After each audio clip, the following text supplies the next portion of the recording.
Hello दोस्तों, नमस्ते। एक बार फिर से आप सभी का स्वागत है। आज पार्ट 2 है कुएं का रहस्य। चलिए देखते हैं।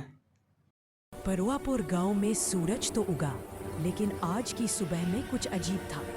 गांव के लोगों के चेहरों पर डर और सवाल दोनों थे, क्योंकि राघव अब भी लापता था। उसकी माँ बार बार रोते हुए कह रही थी, मेरा बेटा कुएं के पास गया था, वो जरूर वही है। गांव वाले एक साथ जुटे और आखिरकार चौधरी रामदीन ने कहा, अब इस कुएं का रहस्य जानना ही पड़ेगा। 4 आदमी रस्सी लेकर कुएं के पास पहुंचे। कुएं के चारों ओर अब भी सर्द हवा चल रही थी। पानी का रंग अजीब था, नीला और धुंधला। एक आदमी ने रस्सी से पत्थर बांधकर अंदर फेंका। छपाक, पत्थर की आवाज आई, लेकिन गहराई से एक हल्की फुसफुसाहट भी सुनाई दी, मत उतरो। सब समय रह गए। चौधरी ने कहा, किसी का भ्रम है, नीचे उतरना ही होगा। रवि नाम का एक जवान, जिसने सबसे पहले हिम्मत दिखाई, रस्सी से बंधकर नीचे उतरा। नीचे अंधेरा था, पर लालटेन की हल्की रोशनी में उसने देखा, दीवारों पर पुराने हाथों के निशान बने हुए थे। पानी के पास पहुंचते ही उसने देखा एक चांदी की चूड़ी, वही जो कल तैर रही थी। उसने उसे हाथ में लिया और तभी पानी की सतह पर लहरें उठी। कुएं से ठंडी हवा का झोंका निकला, नीले बुलबुले उठे और एक आवाज आई, वो लौट नहीं सकता।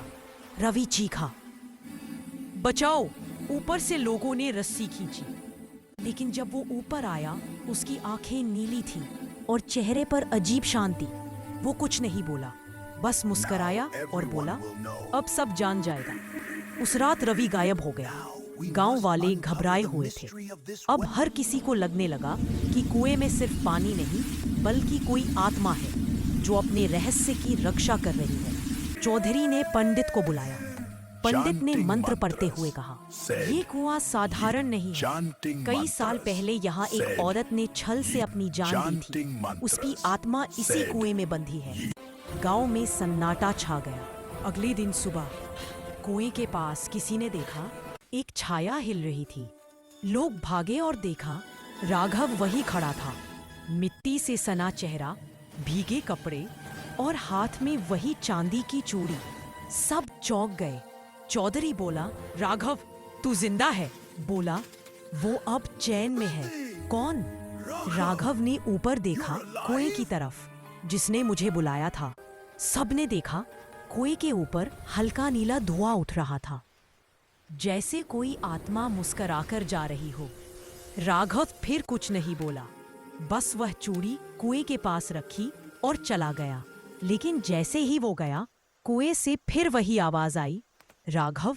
और इस बार कुएं का पानी पूरी तरह नीला हो गया। गांव वाले डर के मारे पीछे हट गए। किसी ने फिर कभी उस कुएं के पास जाने की हिम्मत नहीं की। पर रात को जब हवा चलती, कभी कभी अब भी किसी के फुसफुसाने की आवाज आती, कुएं का सच अभी पूरा नहीं हुआ। क्या लगता है आपको कि राघव सच में लौट आया है, या फिर राघव भी उस कुएं का हिस्सा बन चुका है, या रवि के गायब होने के का कनेक्शन भी इन दोनों चीज़ों से है? देखिए, अगर इस चीज़ को जानना है तो नेक्स्ट पार्ट का आपको इंतज़ार करना पड़ेगा। और अगर कहानी पसंद आए तो please like, share and subscribe my channel and thanks for watching. Thank you so much. और नेक्स्ट पार्ट बहुत जल्द आने वाला है। कहानी के साथ बने रहिए और चैनल को सब्सक्राइब कर लीजिए।